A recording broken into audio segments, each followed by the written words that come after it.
नमस्कार मित्रों, स्वागत है हमारे यूट्यूब चैनल प्राचीन ज्ञान सही ज्ञान में। अगर हमारा यूट्यूब चैनल अब तक सब्सक्राइब नहीं किए हैं तो प्लीज़ सब्सक्राइब कर लें।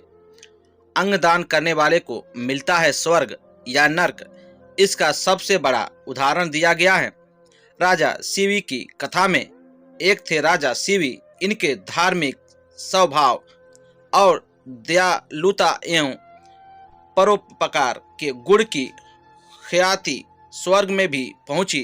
इंद्र और अग्निदेव ने योजना बनाई कि राशि शिवी के गुणों को परखा जाए।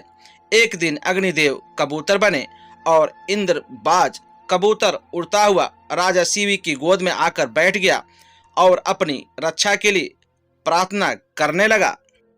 इसी बीच बड़ा सा बाज राजा शिवी के पास पहुंचा और कबूतर को वापस करने की मांग करने लगा।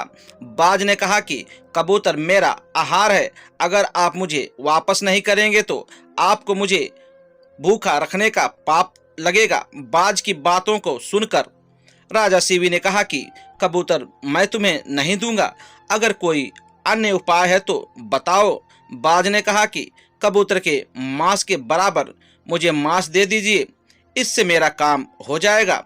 राजा ने विचार किया कि एक जीव को बचाने के लिए दूसरे जीव को कष्ट देना पाप होगा।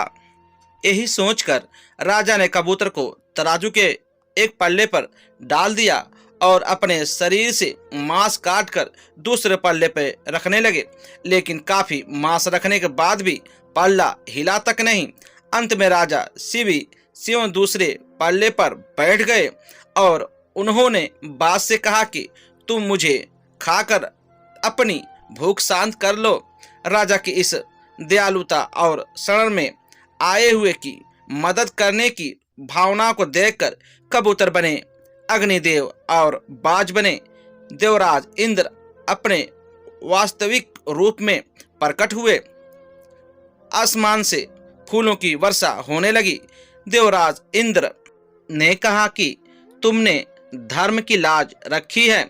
जो शरण में आय की रक्षा नहीं कर सकता वह पापी है। अपने शरीर का मांस और फिर पूरा देह दान करने के कारण राजा शिवी को मोक्ष की प्राप्ति हुई।